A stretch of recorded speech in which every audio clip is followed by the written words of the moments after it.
Hello everyone, this is part 21 of What If Naruto Meets the Nine Tails Early, and I hope you guys enjoy this video and to like, to subscribe, to share, and check out the playlist, to see more comment down below.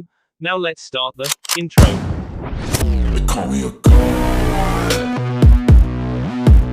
They call me a god. They call me a god. Join my membership, the perks are great. It's in the description. Yo. Naruto had returned to his own room to find Jiraiya sitting in the window of his room. Ero Sennin, replied Naruto. Jiraiya sighed, not wanting to be called Ero Sennin, but it was probably too late now to change the kid. How are you feeling, kid? Asked Jiraiya. Fine, I guess. It's good that Sasuke and Sakura will be alright, said Naruto.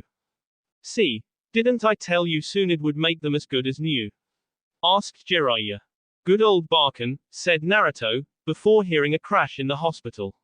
I mean Hokage-sama, he gulped. Thankfully, there was nothing more that sounded like cracking walls in the hospital. Jiraiya just laughed. Alright, now for the real reason I came here.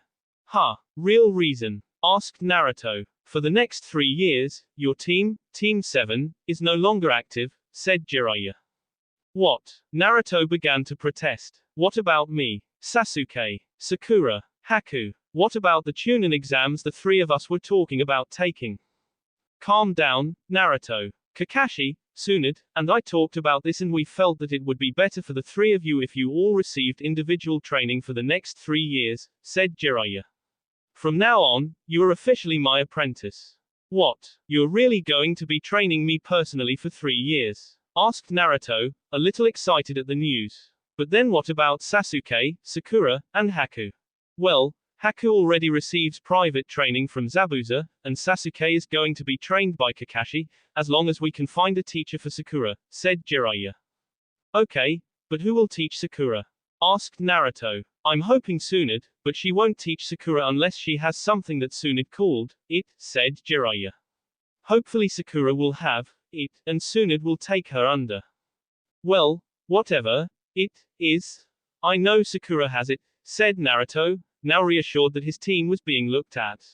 Wait, but before we left on the mission, Kakashi-sensei told us about the upcoming Chunin exams in Kumo. What's going to happen to that? We all wanted to go. Again, we talked it over and we'll let the three of you take one more shot at the Chunin exams before taking the three of you away for a bit, said Jiraiya.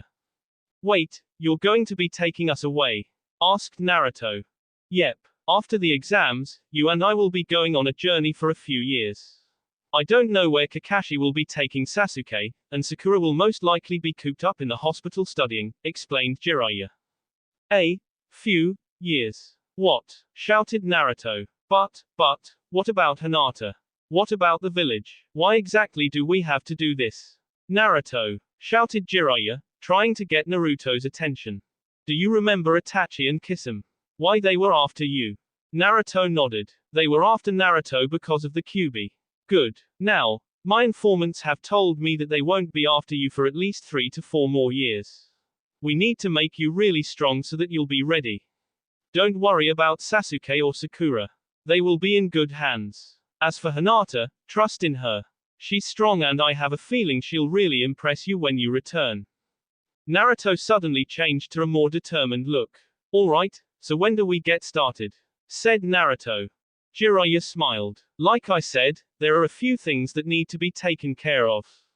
We will really begin training you in a few months, but I have enough to keep you occupied until then.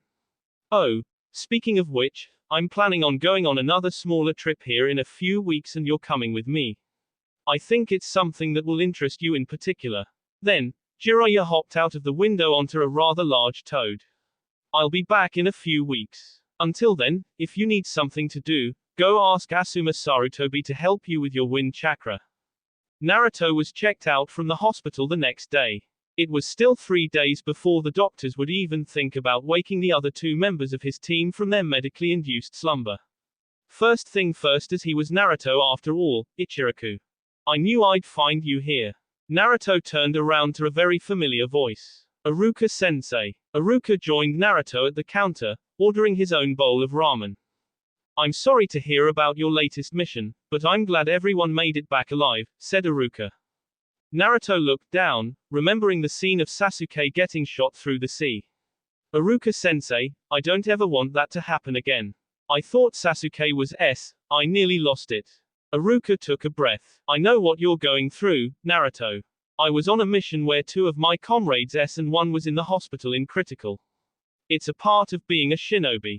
You're going to be on missions where friends and comrades get hurt or even There is no avoiding it. Just be glad that your friends survived, because not every encounter like that ends with just a trip to the hospital. Yeah, you're right, Iruka-sensei. I just have to get stronger so that I can protect them if something like that ever happens again, said Naruto with resolve. Iruka smiled as Naruto returned to the Naruto he knew. Well, I'm off. I've gotta go train, said Naruto, finishing his bowl. Oh Naruto, hold on a moment, said Iruka, stopping Naruto before he could dart off. Naruto turned to see what his former sensei wanted. I wanted to ask you if you would come in on Monday next week for a show and tell. I want you to come in, show them a few jutsu and maybe tell them about some of your experiences. If that's all right. Naruto smiled. He remembered the days in the academy where former students would come in and show some of the jutsu they learned since graduation. Now Iruka was asking him to come in and show off some of his jutsu. Really? Then I'll be there, I promise. Databayo. Naruto shouted before running off. That's a special bond you and Naruto have, said Tsuki. Yep. He can get annoying at times, but we are always there for each other. He's like a little brother to me, replied Iruka. Naruto arrived at the Hyuga compound to find Hinata outside sparring with Neji and her father. As such, this distracted her enough that Neji was able to deliver a deciding blow, which was a palm strike that he stopped just before it hit her in the face.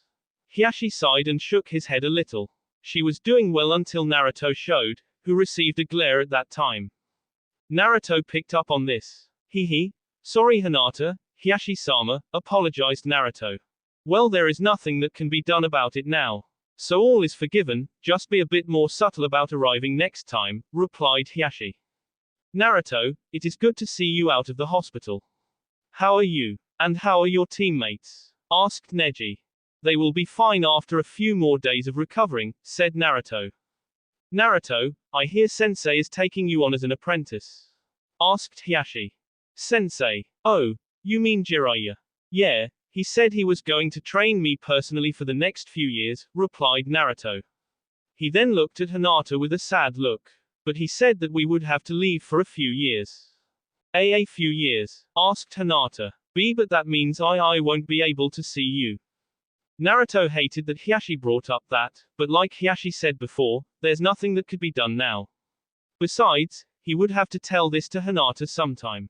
Well, it sounds like I've still got a few months before we leave anyways, so we'll just have to spend as much time as we can together during then. Ero-Senin even said he'd teach me a way that would allow us to write to each other.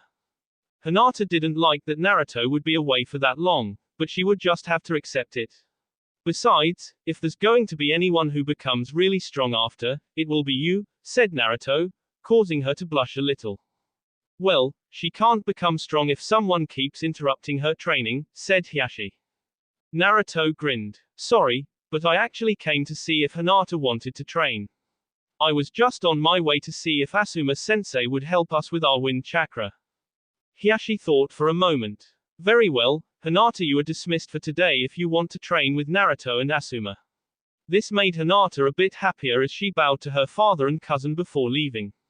She wasn't going to pass up an opportunity to train with Naruto for a bit. It wasn't long before they found Asuma and his team at the designated training ground. However, there was only Chuji and Shikamaru there. Ino was most likely at the hospital, either checking in on Sakura, or with the fangirl mob. Oh, Naruto, called out Chuji as he saw the orange-clad genin approach. Asuma and Shikamaru turned their attention to the newcomers. Good to see you out of the hospital, Naruto, said Shikamaru. Yeah, I'm sorry to hear what happened. Anyways, I assume you're here for wind chakra training, said Asuma. Naruto and Hinata looked at him, wondering how he knew. Don't worry, Master Jiraiya told me you'd be seeking my advice out. Asuma gave them a quick rundown on the next exercise, telling them to pull out a normal kunai and channel wind chakra into it, throwing it at a tree.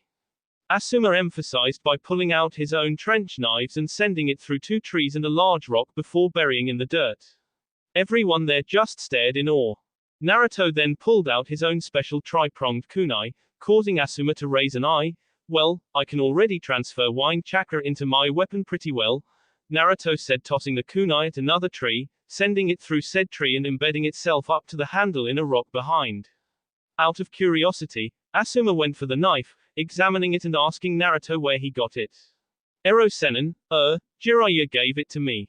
That answer satisfied Asuma. You know this is a very special knife though. What I want you to do is channel your wind chakra into a normal kunai. Asuma did this and sent the normal kunai sailing through 2 trees and into the ground. Naruto did the same, tossing a normal kunai at the tree, and it only embedded itself a few inches into the first tree. Naruto's head dropped and Asuma just laughed. Once you get this training down to the point where you can send a regular kunai clean through a tree or 2, then you'll be ready for some of the more advanced wind jutsu. Naruto and Hinata then got to their training, throwing kunai after kunai at the tree. By the end of the day, some progress had been made as they were able to get the kunais to sink into the tree, all the way up to the handle. It wasn't much and it was obvious this exercise would take some time, unlike the previous exercises they had been doing. Hinata left early, being called by Ko to return to the compound for the evening. Naruto had thought about getting some dinner, but there was something else on his mind that he needed to figure out. Naruto found a nice spot beneath a tree and began meditating. Naruto found himself in his own mindscape, standing in front of the large gates that held the Kyuubi inside of him. Wow, you are right. Now that I really think about it, the scenery in here is terrible, commented Naruto.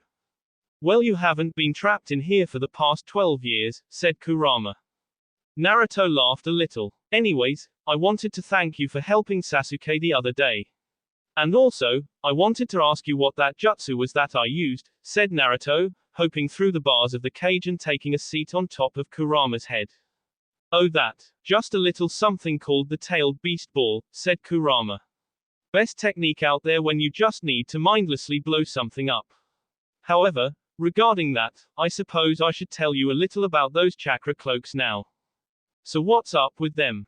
Asked Naruto as he listened in.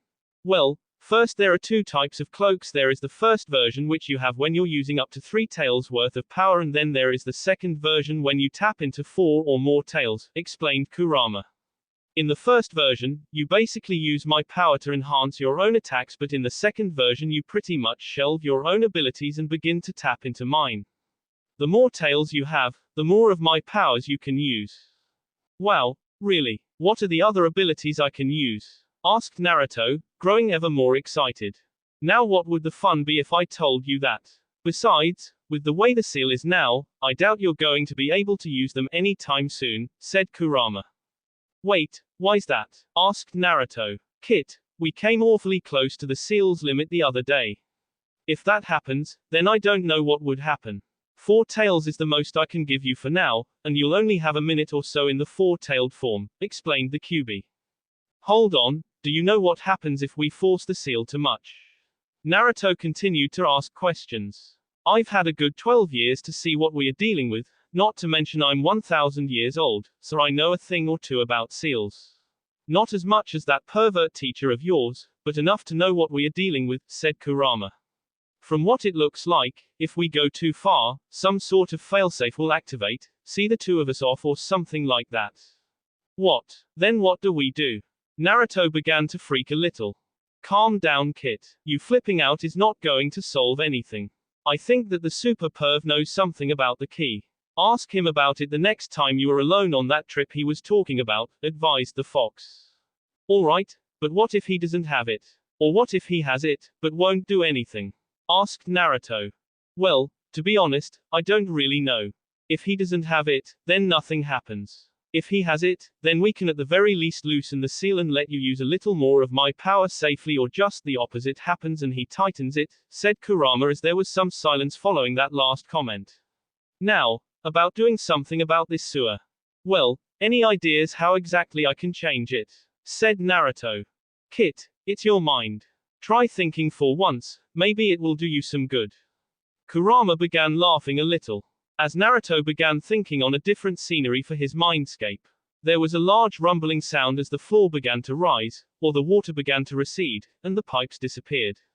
After the rumbling stopped, Naruto collapsed out of exhaustion atop the fox's head. That has been more exhausting than he thought. The general layout was still the same and Kurama was still trapped behind a large gate, but they were now in a large chamber that resembled a large audience chamber of some ancient castle. There was a solid wooden floor with torches lining the side of the room and a raised roof, thankfully with no more leaking pipes. A forest with creatures to hunt would have been preferred, but I guess I can't complain, said Kurama. Sorry, but I think that's about as good as I can do, apologized Naruto.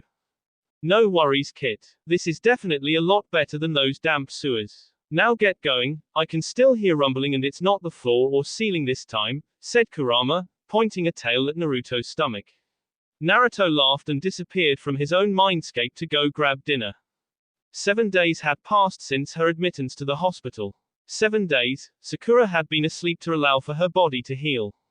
Today was the day that Tsunade had designated for Sakura to wake. Tsunade administered the counter-agent to Sakura's IV and everyone, Tsunade, doctors, and her parents, waited for the pinkett to wake. Finally, Sakura began to stir, slowly opening her eyes at first, but then they suddenly burst open and she shot straight up. Sasuke, she shouted before being restrained by her parents. Sakura, honey, please calm down. Everything's all right now, said Sakura's mother. Where am I? Panicked Sakura. Honey, you're in the hospital. You got hurt on mission, do you remember? Said Kazashi. Flashbacks of the mission came to Sakura, especially the part with Sasuke standing in front of her with a massive hole through his C. No, Sasuke, she cried out before actually crying. Sakura, please stop, begged Mebuki. But, Sasuke, he'll be alright, assured Tsunade. Sakura looked at her as she began to calm. It was then that some pain and stiffness came back to her body. But I suggest you just take it easy and relax. You still need to let your body recover. So Sasuke asked Sakura. But I saw the arrow L through his C. He's a few rooms down from you. It was close, but thankfully the arrow just missed his heart by a few millimeters, said Tsunade, calming Sakura. He's still asleep, I can let you go see him later if you want, but you've got to promise me that you'll take it easy and not freak out like this again. Okay. Oh, what happened to Naruto and Haku?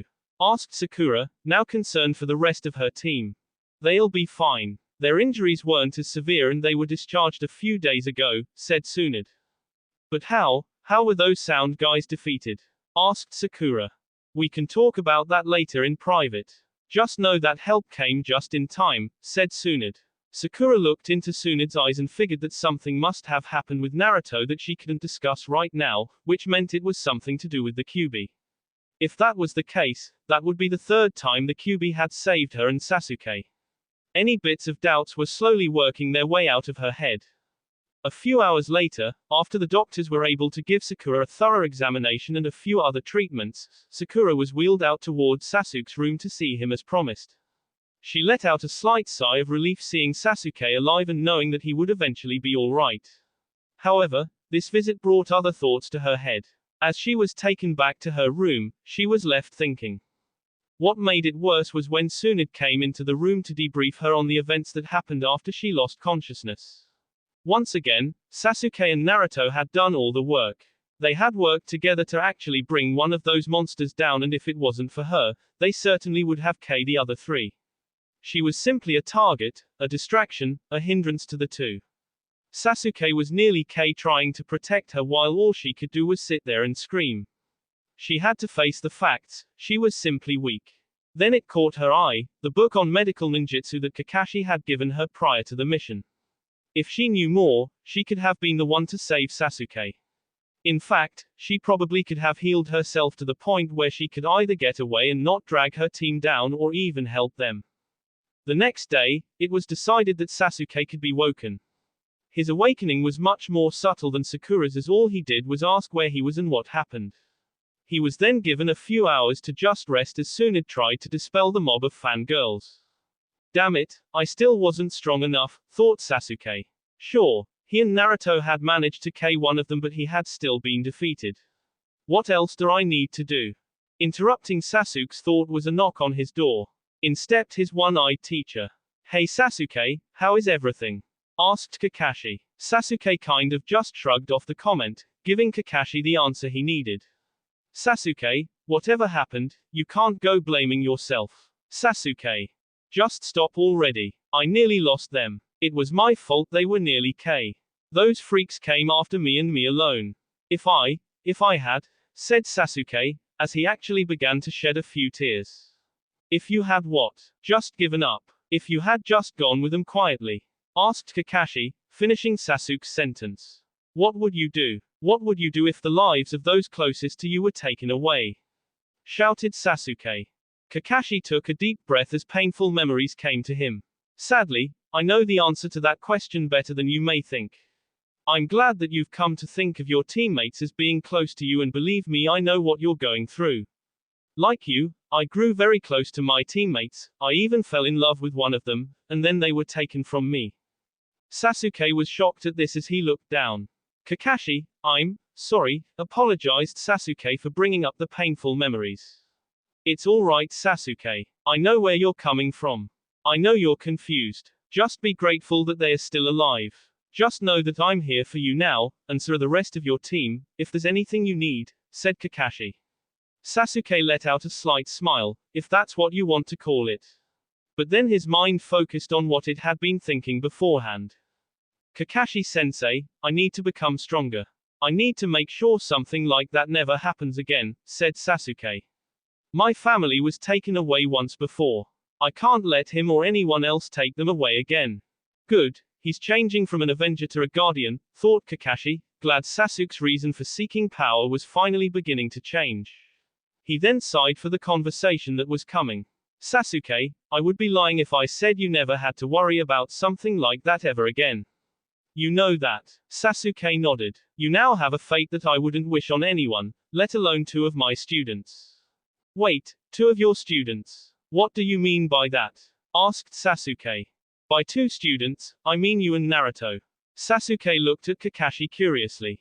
Both of you will be pursued by extremely powerful foes for something you possess, and no matter how hard you try, people close to you will be put in danger. Wait, who is pursuing us? Asked Sasuke. You. Well, I already told you a while ago. Orochimaru wants your Sharingan, and I have no doubt that he will come at you again. In fact, I'm sure of it. As for Naruto, a group called Akatsuki will be coming after him, or rather what's in him, said Kakashi. Sasuke knew what Akatsuki would be after, the Kyuubi, the same demon that had actually saved his on more than one occasion. And Sasuke, you already know who's in Akatsuki.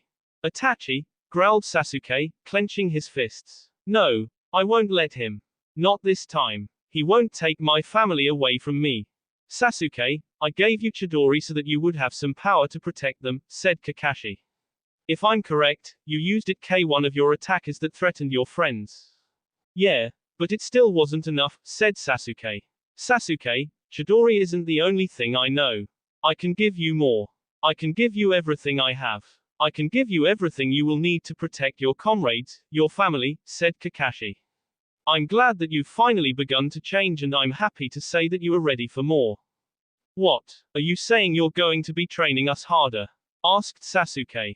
No, I'm only going to be training you, said Kakashi. An opportunity has presented itself. Orochimaru is too weak to make another move for at least 3 years after what Master Jiraiya did to him. I want to make use of that time and train you to the fullest. But, what about Naruto, Sakura, and Haku? Asked Sasuke. Don't worry about them. Naruto will be receiving the same type of training from Master Jiraiya.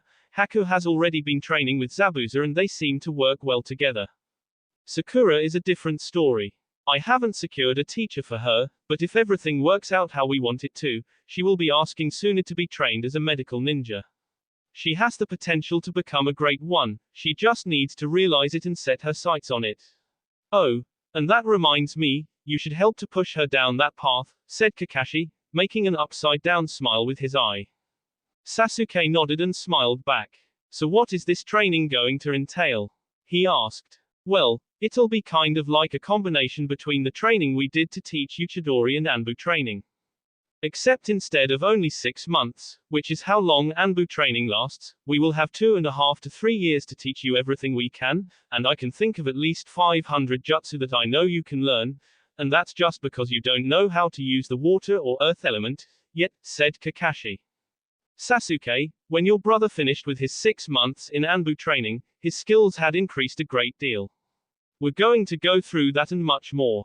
We'll make you strong enough so that you can protect your friends to the fullest. Sakura had been spending the past day or so doing some serious thinking. She had heard that Sasuke had woken, but for some reason she didn't want to see him. Naruto had stopped by earlier and the two had a serious talk. Naruto's response to all her questions was simple, but it wasn't. His response was basically to find what she was good at and become the best at it. He had taken a cue from Jiraiya and Kakashi and had suggested medical ninjutsu. She had even picked up an interest in it after reading through the book Kakashi had given her. After everyone's suggestions, she now wanted to learn more. She wanted to become the best medical ninja she could be. But the only question was, who could teach her to become the best medical ninja possible? The answer was simple, the best medic in the world. She had to take a chance to ask Tsunade if she no longer wanted to be a hindrance. Despite being confined to her bed, Sakura got up, fighting the pain in her body. This was something she had to do and she didn't care about stupid hospital regulations. First though, she made her way to Sasuke's room. Thankfully, there weren't any fangirls trying to get in his door. Sakura opened Sasuke's room to find that Naruto was visiting. At least she knew why there were no fangirls, as Naruto had always been a sort of fangirl repellent for Sasuke. Sakura, they both asked, wondering what she was doing out of bed. Naruto, Sasuke, I'm sorry for everything. From now on, I won't be a burden to you any longer, I promise, Sakura said before closing the door, not giving Naruto or Sasuke a chance to reply, and hobbling to find Tsunade. Naruto and Sasuke looked at each other, exchanging glances. Looks like Sakura would be just fine after all. There was a knock on Tsunade's door. Come in, she called out. Sakura stepped through the door. Tsunade was tempted to yell at the girl for leaving the hospital, but stopped herself, hoping Sakura was here for a certain reason. I apologize for leaving the hospital, but I have a request that I must make, said Sakura. What is it? Sakura asked Tsunade. Please, make me your apprentice, she begged. Tsunade looked at Sakura and in her eyes, she saw it. She saw the determination required to drive 1/4 to become a top medical ninja. Tsunade thought for a minute. Sakura Haruno, very well. But, I won't go easy on you. Right, said Sakura. She was trying her very hardest to keep her composure, but inside she was elated. Sakura, said Tsunade as she now glared at her new apprentice. Yes, master, asked Sakura. Get back to bed, now, shouted Tsunade as Sakura hobbled her way out of the Hokage Tower and back to the hospital. So how'd it go? Asked Naruto, grinning, as he passed Sakura in the hallway on his way out. Now that Naruto had left, sure enough Sasuke's fangirls were beginning to form around his door. He knew, thought Sakura. Damn you Naruto, playing us like that. When I get out of this hospital, you're going to regret it. Cha! Shouted inner Sakura. At least now she was going to get stronger so that she wouldn't burden her team. She guessed that she could overlook the blonde's actions for that. The following day, after receiving the news from Tsunade, Kakashi assembled Team 7 for one final meeting. Well, I think you all know why you're here, said Kakashi to Sakura, Sasuke, Naruto, and Haku. As of now, Team 7 is being temporarily dissolved. You all have your own teachers that will be handling your training now for a few years. I look forward to working with all of you again when we reform as a team. I have a feeling it won't be a repeat of the first time we came together. Kakashi was referring to the bell test. Sensei, what about the Chunin exams you told us about that will be held in Kumo in a few months? Asked Sakura. Well, that will be up to the three of you. Master Jiraiya, Tsunade-sama, and myself have talked with one another and we will allow you one more chance at a promotion before your true training begins. Of course, you'll still be trained. But if you chose to take the exams, you will all need to take a few weeks' worth of break from your training. There was no discussion between the three genin of Team 7. We'll go, Databio. Besides, it will give us a good measure of our skill before we leave, said Naruto. Sasuke and Sakura nodded with Naruto's declaration as Haku smiled. Wait, what about Haku? Asked Naruto. Your concern is reassuring, Naruto, but you don't have to worry about me, said Haku. Zabuza-sama and I have our own plans that we want to take care of. Don't tell anyone, but those two are looking to become hunter nins of our village, said Kakashi. Of course, Zabuza still has a few months left on his probation, so they can't try to become hunter nins until that is up and the Hokage deems him loyal enough to the village. That's great, Haku. Just don't forget to destroy Zabuza's body the next time you kill him, joked Naruto. Well, this will be it for now. I will bring you all together in a few months just before exams so you can get a feel for your new skills. But until then, I won't be seeing you, except for Sasuke, that is, said Kakashi, shooting an almost Anko-like glare towards Sasuke and earning a gulp in return. I've actually enjoyed my time as your sensei and I look forward to seeing the progress the four of you make after your training. Goodbye for now, sensei, thought Sakura and Naruto as Kakashi shunshined away. Team 7 was no longer Team 7, at least not for a few years. Oh, and the Chunin exams.